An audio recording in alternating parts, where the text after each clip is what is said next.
저는 이 시간 오직 믿음으로라는 제목으로 하나님 말씀을 증거하려고 합니다. 믿음으로 의롭다함을 받는다고 하는 것은 사도 바울이 지금 로마서를 통하여서 우리에게 가르쳐주는 너무나 중요한 진리입니다. 믿음으로 의롭다함을 받는다는 것을 신학적인 용어로는 이신덕의라고 합니다. 보편적으로 알려진 것은 이신칭의라는 말을 많이 사용하고 있습니다. 이신칭의는 믿음으로 말미암아 의롭다고 칭함을 받는다는 것이고, 이신덕이라는 말은 믿음으로 말미암아 의롭다함을 얻는다는 것입니다. 이신덕이라는 것은 우리 사람의 관점에서 봤을 때 우리가 믿음으로 말미암아 의롭다함을 받는다고 표현한 것이고요. 이신칭이라고 한 것은 하나님에 의해서 믿음으로 말미암아 의롭다함을 인정받는다고, 칭함을 받는다고 하는 것입니다. 바울은 로마서 1장에서 이방인들을 향하여서 너희들은 죄인이라고 그렇게 선포했습니다. 그리고 2장에서는 유대인들을 향하여서 너희들은 죄인이라고 했습니다. 그리고 3장에 가서는 모든 인류를 향하여서 너희들은 죄인이라고 했습니다. 그 근거가 무엇인가 하면 모든 사람이 다 율법 아래에 있는데 이 율법을 다 지켜서 하나님 앞에 의롭다고 인정받을 수 있는 그런 사람이 없다는 것입니다. 그런데 율법 외에 한 하나님의 의가 나타났다는 것입니다. 율법 외에 한 하나님의 의가 나타났다는 말은 율법을 내가 지키느냐 지키지 않느냐 그것과는 상관없이 하나님이 주시는 의라는 것입니다. 이 방법은 하나님께서 구약의 선지자들을 통하여서 율법을 통하여서 이미 우리들에게 알려주신 방법이라는 것입니다.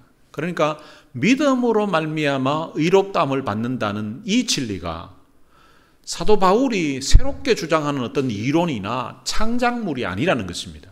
이것은 구약의 율법에서, 구약 성경에서, 그리고 수많은 선지자들을 통하여서 하나님이 우리에게 말씀하신 내용이라고, 지금까지 여러분들이 잘못 이해해서 그렇지 하나님이 원래 우리들을 의롭다고 하실 방법은 행위가 아니라 믿음을 통하여서 믿음으로 말미암아 의롭다함을 받는다고 이렇게 선지자들을 통하여서 예언해 주셨다는 것입니다. 이 하나님의 의가 주어질 수 있는 그 근거가 무엇인가 하면 그리스도 예수 안에 있는 속량이라는 것입니다. 그리스도 예수께서 우리를 위해서 속량해 주셨다는 거예요. 우리의 죄값을 다 지불해 주셔서 우리의 죄가 사함받게 되었다는 것입니다. 예수님은 자기 자신이 이 땅에 오신 목적이 무엇인가 하면 자기 목숨을 많은 사람의 대속물로 주려 함이라고 말씀하셨습니다. 예수님이 이 땅에 오신 이유가 우리들을 위한 대속의 죽음을 죽기 위해서 이 땅에 오셨다는 것입니다. 예수님이 친히 우리의 죄를 담당하시고 고난을 받으셨고, 그리고 예수님이 우리의 받을 형벌을 대신해서 십자가에 돌아가셨다는 것입니다. 그리고 우리를 위해서 다시 살아나셨다는 것입니다. 죄가 없으신 예수님께서 우리 죄인들을 대신해서 고난을 당하시고 죽으셨다는 것입니다. 그런데 이 예수를 우리가 믿으면 의롭다함을 받는다는 것입니다. 그것을 사도 요한 같은 경우에는 하나님이 세상을 이처럼 사랑하사 독생자를 주셨으니 이는 그를 믿는 자마다 멸망하지 않고 영생을 얻게 하려 하심이니라 라고 선포하고 있습니다. 하나님이 율법 외에 우리 인생들이 의롭게 하나님 앞에 인정받을 수 있는 길을 마련해 주셨는데 그것이 바로 믿음으로 된다는 것입니다. 나는 의롭게 살지 못했지만 하나님께서 예수님이 율법을 다 준행하시고 의롭게 사신 것을 마치 내가 의롭게 산 것처럼 그렇게 인정해 주겠다는 것입니다. 하나님께서 예수님이 우리 죄값을 다 담당하시고 십자가에 돌아가셨기 때문에 하나님이 우리를 보실 때에 의로운 사람이라고 그렇게 간주해 주시겠다고, 인정해 주시겠다고 하는 것입니다. 이것을 다른 말로 표현하면 하나님의 은혜라고 하는 것입니다. 하나님이 이렇게 우리의 어떤 행위가 아니라 하나님의 은혜로 믿음으로 구원받을 수 있도록 하신 이유가 무엇인가 하면 하나님의 그 크신 사랑 때문이라는 것입니다. 부모가 자식에게 베푸는 사랑은 아무 조건 없이 베푸는 사랑입니다.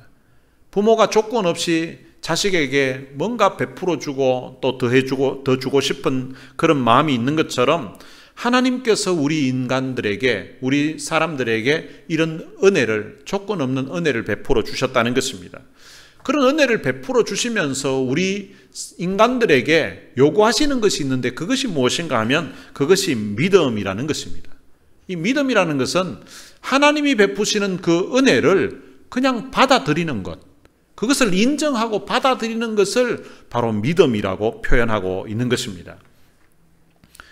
우리가 스스로 구원받을 수 없다는 것을 인정하고 하나님께서 마련해 주신 그 구원의 길을 받아들이는 것, 그것을 바로 믿음이라고 하는 것입니다. 우리 죄를 위해서 십자가에 예수님이 돌아가셨고 그리고 예수님이 부활하셨는데 그 예수님을 믿으라고 할 때에 그것을 그대로 받아들이고 믿는 것, 그것을 믿음이라고 하는 것입니다. 하나님께서 너는 죄인이라고 이렇게 선포하시면 예, 맞습니다. 저 죄인입니다. 라고 인정하는 것, 그것을 믿음이라고 합니다. 그리고 내가 너를 대신해서 내 아들 예수 그리스도를 십자가에 내 죄를 담당하게 해서 십자가에 죽게 했어 라고 하면 그것을 그대로 예 하고 받아들이는 거예요. 날 대신해서 하나님의 아들을 십자가에 대신 죽였다고 하니까 네 감사합니다라고 받아들이는 것, 그것이 바로 믿음이라는 것입니다. 예수 그리스도께서 십자가의 대속의 죽음을 죽었기 때문에 너는 이제 의로운 인생이야. 내가 너를 볼 때에 내가 의롭다고 내가 인정해 라고 하면 그러면은 예 그렇습니까? 예 감사합니다 라고 받아들이는 것, 이것을 바로 믿음이라고 하는 것입니다. 사도 바울은 로마서 3장 마지막 부분에서 오직 예수 그리스도를 믿음으로 의롭다함을 받을 수 있다고 그렇게 선언을 했습니다. 유대인들은 지금까지 자기들이 율법을 행함으로 하나님 앞에 의롭다함을 인정받을 수 있다고 그렇게 믿어왔습니다. 그런데 이들에게 행함을 통하여서 의롭다함을 받는 것이 아니라 믿음으로 의롭다함을 받는다고 하니까 이것을 받아들이기가 너무 어려운 거예요. 인간은 본성상 자기가 무슨 노력을 하고 무슨 수고를 해서 대가를 받아야 마음이 편합니다. 그런데 내가 아무런 수고를 하지 않았는데 누군가 나에게 호의를 베풀어 주면 고맙기도 하지만 이게 조금 거부 반응이 있게 됩니다. 그런데 그 베풀어 주는 그 호의가 이게 뭐 작은 것이 아니라 너무 엄청난 것이면 더더욱 마음이 편치를 않는 거예요. 영원한 생명을 주시고 천국에서 영원토록 살 수 있는 그런 집을 주신다고 하시니까 이게 그냥 아무 노력 없이 준다고 하니까 이게 잘 믿어지지 않는 거예요. 그래서 신앙생활하는 사람들 중에도 믿음으로 의롭다함을 받는다고 하지만 근데 이게 마음이 편치를 않아서 믿음 생활하면서 나름대로 수고하고 나름대로 헌신하고 나름대로 노력하면서 거기에다가 자기가 수고하는 거기에다가 내가 하나님 앞에 의롭다함을 받을 수 있는, 내가 구원받을 수 있는 뭔가 근거를 두려고 하는 그런 마음들이 우리 사람들에게 있다는 것입니다. 그래서 유대인 성도들 중에서는 믿음에서 떠나 행위를 의지하는 그런 잘못을 종종 범하기도 했습니다. 그래서 그런 유대인들을 향하여서 또 그런 신앙인들을 향하여서 믿음으로 의롭다함을 받는다는 이 진리를 로마서 4장에서 다시 설명을 하고 있습니다. 4장에서는 믿음으로 의롭다함을 받는다는 것을 설명하기 위해서 두 사람의 예를 들어서 설명을 합니다. 첫 번째 언급하는 사람은 아브라함이고요. 그 다음 언급하는 사람은 다윗이라는 사람입니다. 이스라엘 역사에 있어서 두 기둥이라고 할 수 있을 만큼 탁월한 어떤 존재, 이스라엘 백성들이 존경하는 인물이 있다면 아브라함과 다윗이라고 할 수 있습니다. 유대인들에게 복음을 기록해서 썼던 마태가 마태복음을 기록하면서 마태복음 1장 1절에 이렇게 기록을 했습니다. 아브라함과 다윗의 자손 예수 그리스도의 계보라. 예수님의 그 족보를 언급하면서 아브라함과 다윗의 자손이라고 말합니다. 여러분, 예수님의 그 육신의 조상을 치면 조상들이 많습니다. 그 가운데 대표적인 두 사람을 꼽은 것이 아브라함과 다윗이라는 것입니다. 아브라함과 다윗 이야기를 하는 이유는 사도 바울이 지금 믿음으로 말미암아 의롭다함을 받는다는 이 진리가 자신의 창작이 아니라는 것입니다. 여러분들이 다 존경하고 있고 여러분들이 알고 있는 그 믿음의 조상 아브라함, 그리고 우리 모든 유대인들이 존경하고 있는 그 다윗이 행위를 통하여서 하나님 앞에 의롭다함을 받은 것이 아니라 그들도 믿음으로 말미암아 의롭다함을 받았다는 것을 예를 들어서 설명을 하는 것입니다. 그리고 그 설명을 할 때에 인용하는 성경이 누가 쓴 글인가 하면 모세가 쓴 글입니다. 이스라엘 백성들은 모세 또한 그 모두가 다 모세가 말했다고 하면 거기에 이의를 제기할 사람이 없습니다. 그러니까 지금 아브라함과 다윗, 이 모세라는 이 세 사람의 인물을 이용을 해서 이분들이 쓴 글을 통하여서 믿음으로 의롭다함을 받는 것이 나의 어떤 창작이 아니라 성경에서 이미 하나님께서 말씀해 두셨고 하나님이 우리 인생들에게 의롭다함을 주시는 방법이라고 설명하고 있는 것입니다. 아브라함은 아들 독자를 하나님 앞에 바칠 정도로 참 순종했던 인물로 그들이 알고 있습니다. 그래서 아브라함은 행위를 통하여서 구원받은 줄로 이렇게 유대인들이 생각한 거예요. 근데 거기에 대해서 아브라함은 행위가 아니라 믿음으로 의롭다함을 받았다라고 그렇게 말씀하고 있습니다. 그러면서 창세기 15장 6절에 있는 말씀을 인용을 합니다. 아브라함이 여호와를 믿으니 여호와께서 이를 그의 의로 여기시고 이렇게 말씀합니다. 독자 이삭을 바치라고 번제로 바치라고 했을 때에 그 바쳤던 사건은 창세기 22장에 나옵니다. 그런데 오늘 본문에서 하나님이 여호와를 믿으니 그를 의로 여기셨다고 하는 것은 창세기 15장에 나옵니다. 그러니까 그가 독자를 바칠 만큼 순종하는 그 행위가 22장이라면 15장에서 그보다 훨씬 전에 여호와를 믿으니 그때 그 믿음으로 의롭다함을 받았다라고 말씀을 하고 있는 것입니다. 그리고 두 번째로는 아브라함이 의롭다함을 받은 것이 할례 받기 전이었다는 것을 이야기합니다. 유대인들은 할례를 아주 중요시했습니다. 그래서 남자아이가 태어난 지 8일 만에 할례를 행했습니다. 그래서 아이들도 성장해 가면서 자기가 할례를 받았다는 이 사실을 너무 자랑스럽게 큰 자랑으로 여겼습니다. 그리고 할례 받지 못한 이방인들을 멸시하고 무시했었습니다. 그런데 이 아브라함이 하나님 앞에 의롭다함을 받았다는 그 사실은 창세기 15장에 나오는데 할례를 받은 사건은 언제 나오는가 하면 17장 24절에 나옵니다. 17장 24절에 보면 아브라함이 그 포피를 벤 때는 99세였고 이렇게 기록하고 있습니다. 그러니까 아브라함이 믿음으로 의롭다함을 받았다고 하는 그때는 창세기 15장이고요. 그때 나이가 85세 정도 될 때였습니다. 그런데 할례를 받을 때는 창세기 17장이에요. 그리고 그때 나이는 99세 때였습니다. 그러니까 약 14년, 할례를 받기 14년 전에 믿음으로 의롭다함을 먼저 받았고 그 이후에 할례를 통하여서 인침을 받았다는 것입니다. 그럼 우리가 이 구약의 할례와 거의 유사한 개념으로 세례를 받게 됩니다. 이 세례도 우리가 예수 그리스도를 믿는다는 어떤 표현으로 이 세례를 받게 되는 거죠. 그런데 사실은 세례를 받기 전에 이미 그 믿음을 고백을 받고 그리고 난 다음에 세례를 주게 되는 것입니다. 그러니까 세례를 받음으로 내가 하나님 앞에 구원받은 백성이 되는 것이 아니라 예수 그리스도를 믿고 하나님의 자녀가 되었다는 그 의미로 이제 공중 앞에서 세례 받는 것입니다. 할례도 마찬가지라는 것입니다. 할례를 받았음으로 말미암아 하나님 앞에 의롭게 된 것이 아니라 할례 받기 이전에 이미 할례와 상관없이 의롭게 되었다고 말씀하고 있습니다.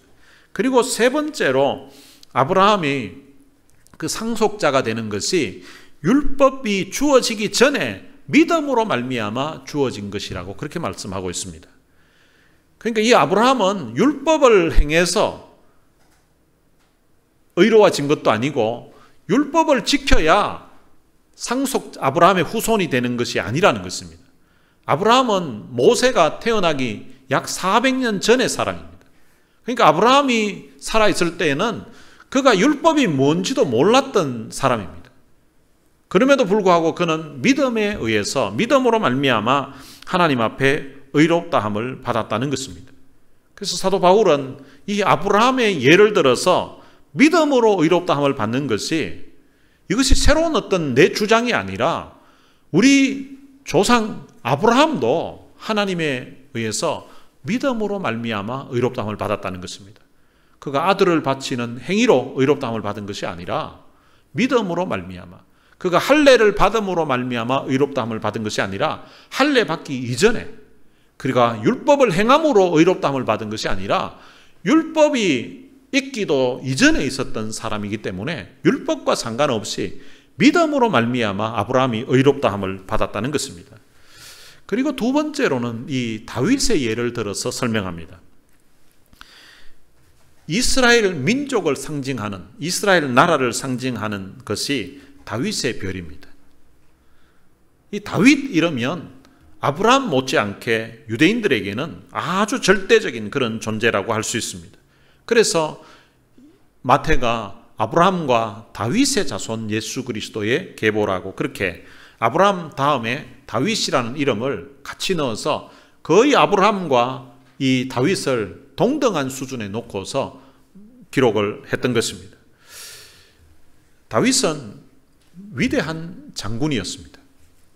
나라가 블레셋에 의해서 망해가는 그런 상황에 더 이상 어떻게 이 나라가 회복될 것 같지 않는, 이제 패망할 것 같은 그런 순간에 적군의 거장이었던 그 골리앗을 죽였을 뿐만 아니라 나라를 블레셋의 손에서 구했었고, 그리고 그 이후에도 수많은 전쟁터에서 승리를 가져오게 했던 전쟁의 영웅이라고 할 수 있습니다.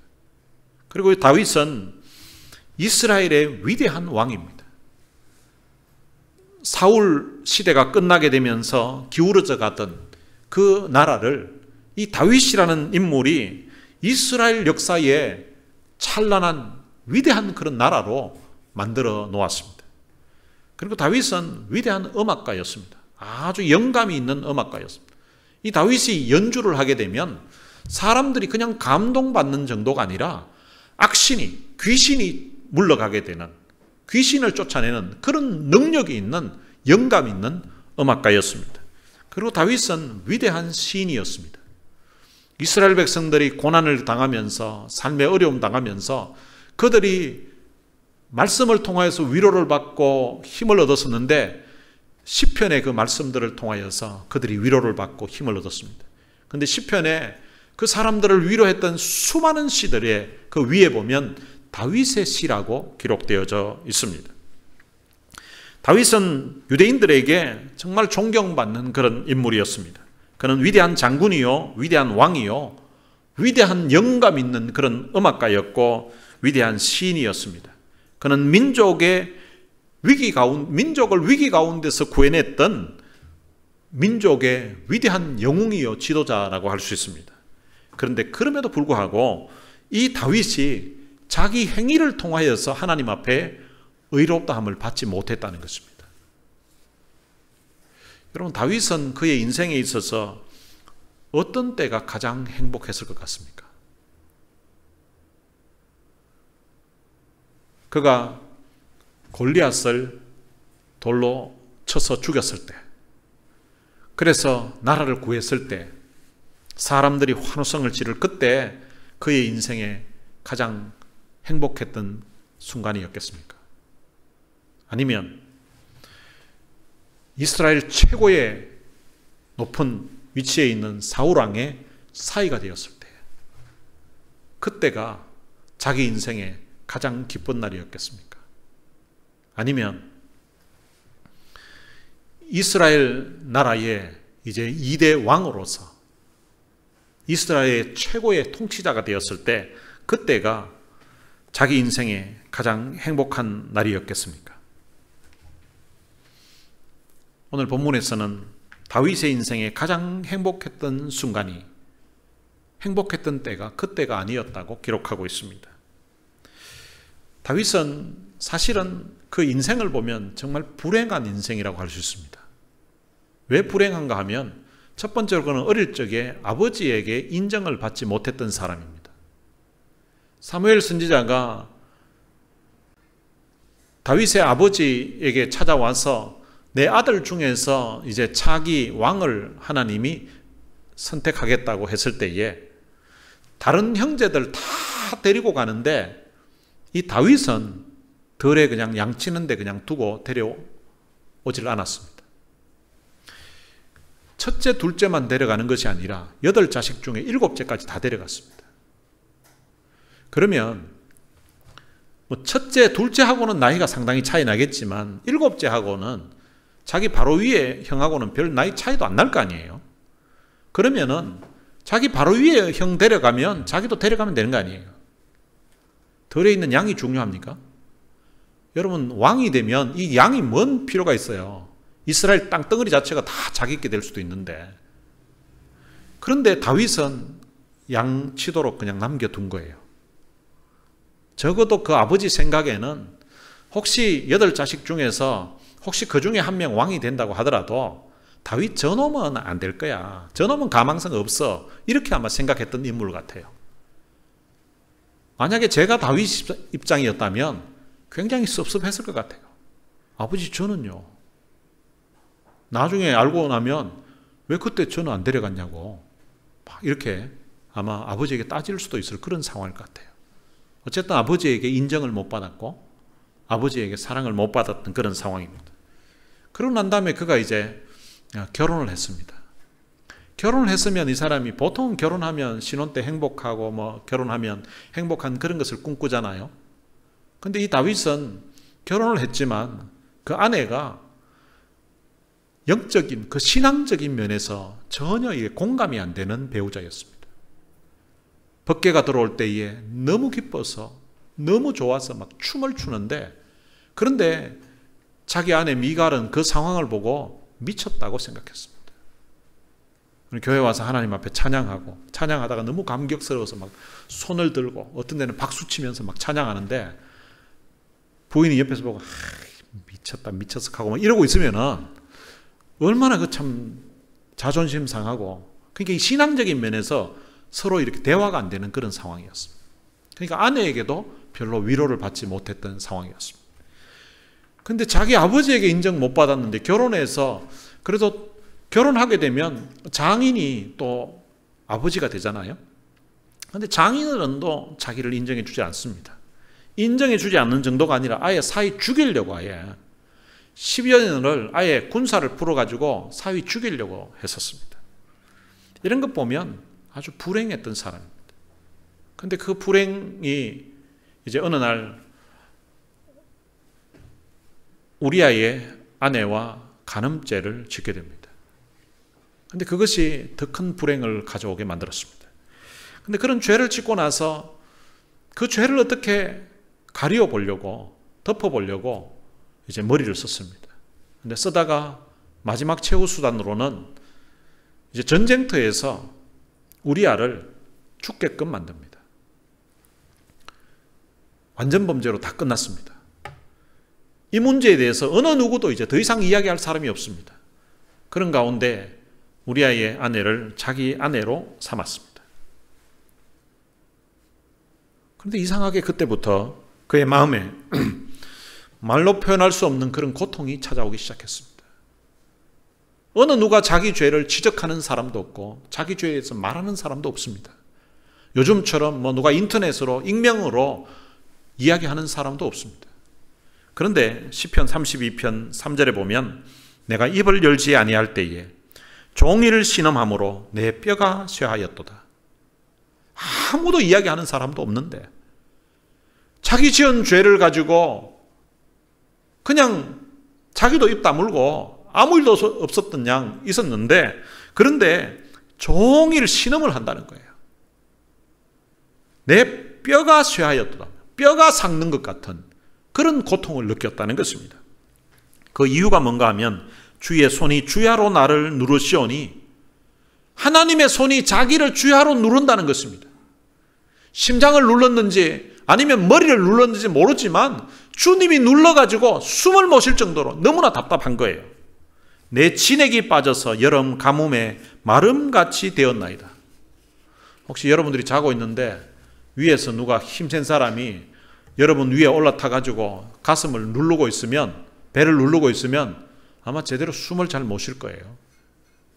여러분 사람도 좀 힘센 사람이 누르면 힘든데, 그런데 주의 손이 주께서 주의 손이 주야로 나를 누른다는 거예요. 밤에도 누르고 낮에도 누른다는 거예요. 그래서 너무 힘들어서 견딜 수가 없는 마치 여름 가뭄에 마름같이 되었다는 거예요. 자기 몸에 진액을 다 눌러가지고 빼가지고 자기 몸에 마치 물기가 하나도 없는 것 같은 그런 답답함, 그런 영적인 메마름, 고통을 느끼게 되었다는 것입니다. 자, 그런 가운데 얼마나 행복했는 순간이 있었는가 하면 32편 1절에서 이렇게 고백을 합니다. 허물의 사함을 받고 자신의 죄가 가려진 자는 복이 있도다. 허물의 사함을 받고 자신의 죄가 가려진 자는 복이 있도다. 이 복이 있다는 말은 너무 행복하다는 거예요. 너무 기쁘다는 거예요. 자기가 자기 죄가 사함을 받고 그리고 가려진 그 상태가 너무 기쁘고 너무 좋다는 것입니다. 오늘 본문에서는 불법의 사함을 받고 죄가 가려짐을 받는 사람들은 복이 있고라고 하는데 바로 이 시편 32편 1절 말씀을 그대로 인용한 것입니다. 오늘 여기에 보면 두 가지 중요한 단어가 있는데 하나는 사함이라는 단어고요. 또 하나는 가려짐이라는 단어입니다. 이 사함이라는 이 단어는 원어에 보면 없앤다는 그런 뜻이에요.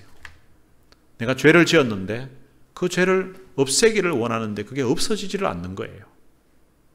그리고 죄를 지었는데 이 죄가 없어지지 않는다면 가려졌으면 좋겠는데 가려지지를 않는 거예요. 죄를 지은 사람이 두려워하는 이유 중에 하나는 죄 자체보다도 두려운 것은 자신의 지었던 그 죄가 발각되고 노출되는 것, 그것을 두려워하는 것입니다. 그런데 오늘 본문에 있는 이 사해 주시는 것, 이게 없어지는 것, 이거 하나 하고 그리고 가려지는 것, 이 두 단어가 같이 벌어지는 특별한 날이 이스라엘에는 있었습니다. 그게 언젠가 하면 속죄일이에요. 유대 달력으로 7월 10일이 속죄일인데 그 속죄일에 이 죄가 사라지는 것, 죄가 없어지는 것과 그리고 죄가 가려지는 것, 이 두 가지가 행해집니다. 어떤 일을 통해서 행해지는가 하면 대제사장이 해마다 7월 10일 대속죄일이 되면 그때 이제 염소를 2마리를 이제 가져옵니다.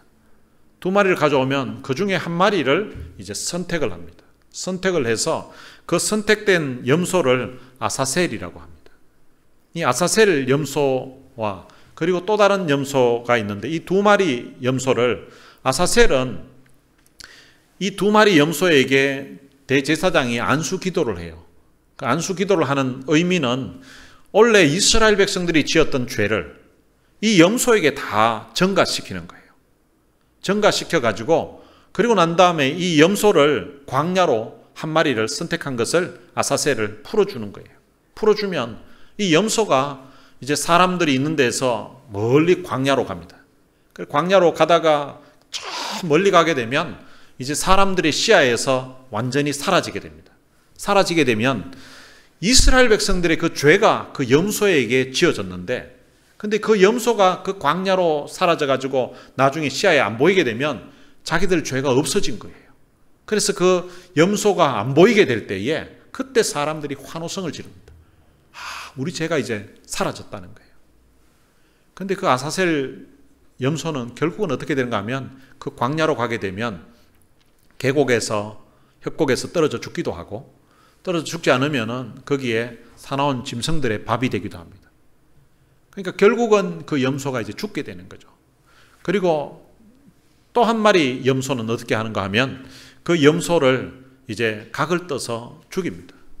죽이고서는 그 염소의 피를 대제사장이 담아가지고 그 피를 가지고 이제 성전 안에 있는 지성소로 들어가게 됩니다.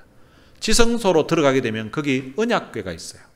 언약궤 그 뚜껑을 시온소라고 하는데요. 그 시온소 위에다가 그 염소의 피를 뿌립니다. 피를 뿌리는데 그 언약궤 안에는 세 가지 물건이 들어있습니다. 첫 번째는 십계명이 들어있고요. 그리고 두 번째는 아론의 쌍난 지팡이가 들어있습니다. 그리고 세 번째로는 만나가 들어있습니다. 이 세 가지가 상징하는 것들이 있습니다. 십계명은 이스라엘 백성들이 하나님의 법을 어긴 거예요. 법을 어긴 것을 이제 상징하는 거고요. 그리고 두 번째 아론의 쌍난 지팡이는 하나님의 권위에 도전했던 거예요. 그것을 상징하는 물건이 바로 이 아론의 쌍난 지팡이예요. 그리고 세 번째 만나는, 이 만나는 이스라엘 백성들에게 하나님이 베풀어 주신 은혜요 축복이었습니다. 그 만나 때문에 40년 광야에서 그들이 살 수 있었습니다. 그런데 그 만나를 가지고 이스라엘 백성들이 하나님 앞에 감사했는가 하면 감사하지 않았어요. 하나님의 은혜를 받으면서도, 하나님의 축복을 받으면서도 그들은 끊임없이 원망하고 끊임없이 불평했습니다. 그러니까 이 세 가지가 다 이스라엘 백성들의 죄를 상징하는 물건들이에요. 그것을 이제 언약궤 뚜껑으로 덮어 놓은 거예요. 가려 놓은 거죠. 가려 놓은데 그 위에 이제 그 염소의 피를 뿌리는 거예요. 피를 뿌리게 되면 하나님이 보실 때에는 안에 있는 이스라엘 백성들이 범법했던 거, 이스라엘 백성들의 허물, 범죄를 보시는 것이 아니라 피를 보는 거예요. 피를. 의자가 보면 한자로 나자 위에 양자가 있습니다. 그 양 밑에 내가 있으면 그게 이제 의롭다는 거예요. 중국의 이 기독교라는 것이 약 한 1000여 년 전에 경교라는 이름으로 들어갔다고 합니다. 그래서 언어가 생성될 때에 성경에 있는 그런 내용들을 통하여서 생성된 언어들이 있다고 이 언어학자들이 주장을 하는데, 그 중에 하나가 바로 의자라는 거예요. 중국 문화권에서는 이 의자를 양 밑에 사람이가 있는데 의롭다고 설명할 길이 없다는 거예요. 여러분, 양 밑에 사람이가 있으면 이게 폼이 안 납니다. 양도 조그만한 데다가 그 밑에 사람이 들어가면 이게 거의 기 가지고 있어야 되지, 이게 뭐 폼이 나질 않잖아요. 사람이 좀 의로워 보이고 뭔가 폼이 나려고 하면 말 위에 사람이 올라가야 돼요. 말 위에. 말 위에 사람이 올라가 있으면 뭔가 이렇게 폼이 나잖아요. 예수님은 나귀 위에 올라갔는데도 그게 폼이 안 난다고 했는데, 이거 양 밑에 들어가면 더 폼이 안 나잖아요. 그런데 이것을 의롭다고 설명하려고 하면 성경은 세례 요한이 예수님을 향하여서 세상 죄를 지고 가는 하나님의 어린 양이라고 했습니다. 그러니까 예수님이 위에 있으시고 그리고 그 밑에 우리가 들어가는 거예요. 그러니까 하나님이 우리를 보실 때에 예수님을 보시고 의롭다고 해준다는 거예요. 지금 시온소 그 언약궤 뚜껑 안에는 십계명 그리고 아론의 쌍난 지팡이 만나가 있는데 이게 다 우리가 지었던 그런 죄를 상징하는 것들이에요. 그런데 그것을 뚜껑을 덮어놓고 거기에 염소의 피를 뿌리는 거예요. 하나님께서 보실 때에는 피만 보시는 거예요. 마치 예수님의 그 피를 보고 우리를 의롭다고 하는 것처럼 그렇게 하신다는 것입니다. 그러니까 지금 이 다윗이 하나님 앞에 의롭다함을 받은 것이, 다윗이 위대한 업적을 남겼기 때문에 행위로 의롭다함을 받은 게 아니라는 것입니다. 이스라엘 백성들이 누구나 다 존경하고 이스라엘 역사에 엄청난 업적을 남겼던 그 다윗도 자기 인생에 가장 행복했던 때가 허물의 사함을 받고 자신의 죄가 가리워지는 그날 그 인생이 최고 행복했었다고 그렇게 고백한다는 것입니다. 사도 바울은 믿음으로 의롭다함을 받는다는 이 진리를 아브라함과 다윗, 유대인들이 가장 존경하는 이 두 인물의 예를 들어서 아브라함도 믿음으로 말미암아 의롭다함을 받았고 다윗도 믿음으로 말미암아 의롭다함을 받았습니다. 그래서 우리가 하나님 앞에 의롭다함을 받을 수 있는 길은 바로 믿음으로 말미암아 의롭다함을 받는다는 것입니다. 여러분, 이것이 얼마나 큰 기쁜 소식이요, 이것이 얼마나 놀라운 진리요, 얼마나 큰 복음인지 모릅니다. 여러분, 믿음으로 예수를 그냥 믿기만 하면, 무엇을 믿는가 하면 예수님이 원래는 하나님이셨는데 그분이 이 땅에 사람의 모양으로 오셔서 내 죄를 담당하시고 십자가에 보혈의 피를 흘리시고 돌아가셨다는 거예요. 그리고 그분이 부활하셨다는 거예요. 그것이 바로 내 죄를 사함받게 하고 내가 하나님의 자녀가 되게 하는 길이라는 거예요. 그분을 나의 구주로 믿으면, 받아들이면 영원한 생명을 얻는다는 거예요. 하나님이 우리를 의롭다고 인정해 주신다는 거예요. 여러분, 이것이 바로 복음입니다. 우리가 이 복음 때문에 우리가 살게 된 거예요.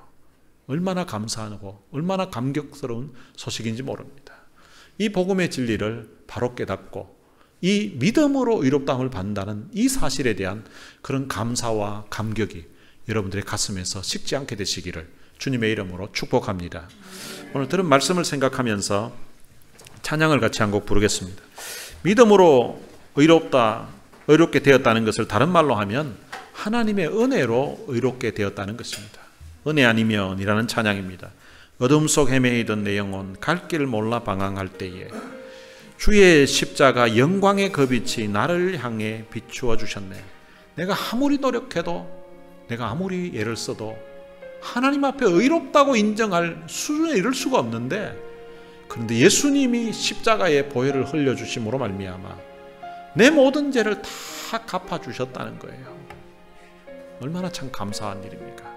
오늘 들은 말씀 생각하면서 함께 찬양하시겠습니다.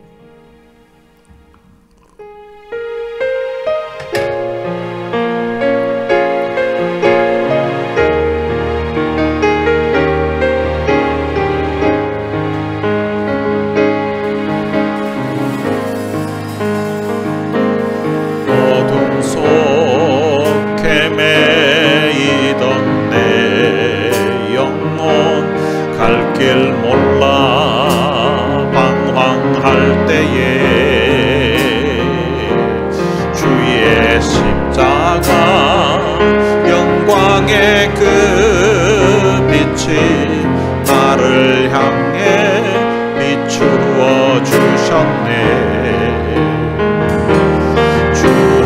주홍빛보다 더 붉은 내 죄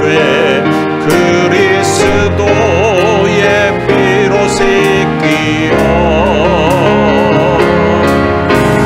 완전한 사랑 주님의 은혜로 새 생명 주께 얻었네.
십자가의 그 사랑 능력 아니면 나서지 못하네.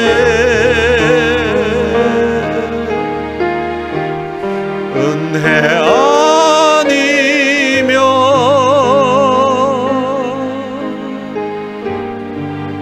나서지 못하네.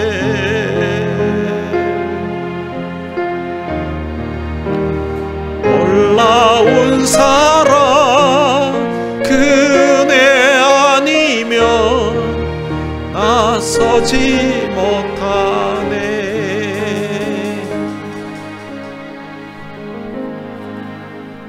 여러분, 하나님 앞에 의롭다고 당당하게 설 수 있는 인생이 누구가 있겠습니까? 하나님의 은혜로, 예수님의 그 십자가의 그 사랑, 그 능력으로, 그 은혜로 하나님 앞에 이렇게 나와서 예배할 수 있고 하나님의 은혜의 보좌 앞에 담대히 나갈 수 있게 된 것입니다. 이 사랑, 이 은혜, 이 놀라운 축복 생각하면서 하나님 앞에 들은 말씀 생각하고 우리 다 같이 통성으로 한번 기도했으면 좋겠습니다. 살아계신 아버지 하나님, 은혜를 감사합니다. 사랑 가운데 저희들을 선택해서 하나님의 귀한 자녀로 삼아주시는 참으로 감사합니다. 하나님 앞에 설 수 없는 정말 많은 인생인데 하나님 앞에 죄가 많아서 오늘도 하나님 앞에 참 부끄러운 모습뿐인 인생인데 하나님 눈물의 사함을 주시고 내 죄의 가리움을 주시는 하나님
하나님 아버지, 만약에 우리가 행위를 통하여서 하나님 앞에 의롭다함을 받아야 된다면 우리는 일평생 노력해도 하나님 앞에 의롭다고 인정받을 수 없는 죄인임을 주님 앞에 고백합니다. 이스라엘의 위대한 영웅이었던 다윗마저도 하나님 앞에 허물이 많아서 지은 죄를 덮어보려고 사람을 죽이면서까지 해보았지만 그 죄가 덮여지지 않았고, 그것을 없애보려고 몸부림을 쳤었지만 사람들 보기에는 완전 범죄로 끝나는 것 같았던데 주의 손이 주야로 그를 눌러서 너무나 참 고통과 뼈가 쇠하는 듯한 그런 아픔을 느끼는 가운데 있었는데 하나님이 나단을 통하여서 하나님 앞에 그 죄를 자복하게 하심으로 그 죄를 사해 주시는 그 사죄의 은총, 사죄의 기쁨을 그로 하여금 맛보게 하신 것처럼 오늘 우리도 우리가 지었던 그 죄를 우리가 아무리 해결하려고 해도 해결할 수 없었는데 예수 그리스도의 그 십자가의 보혈을 통하여서 우리의 모든 죄를 사해 주시고 하나님이 우리를 의롭다고 칭해 주신다고 하시니 참으로 감사합니다.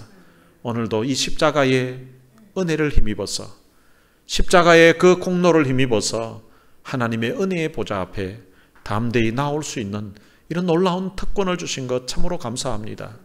우리가 하나님 앞에 엎드릴 적마다, 하나님 앞에 예배할 적마다 나 같은 죄인을 위해서 아들을 십자가에 내어주신 이 고귀한 사랑, 이 놀라운 사랑, 이 끝없는 이 하나님의 사랑과 은혜에 대한 그 감사와 감격이 우리의 가슴을 적시게 하시고, 이 은혜에 대한 감격 가지고 하나님 앞에 예배하며 살게 하시고, 이 은혜에 대한 감사한 마음 가지고서 하나님 앞에 헌신하며 충성하며 살 수 있도록 은혜를 베풀어 주옵소서. 우리 주 예수 그리스도의 은혜와 하나님의 무한하신 사랑과 성령님의 위로교통 충만하심이 믿음으로 의롭다함을 받을 수 있게 해주신 이 놀라우신 하나님의 은혜에 대한 감사와 감격하는 마음 가지고서 남은 삶을 우리 하나님 예배하며 하나님 앞에 헌신하며 살 것을 마음에 다짐하는 주의 귀한 자녀들 머리머리 위에 이제로부터 영원토록 함께 있을지어다. 아멘.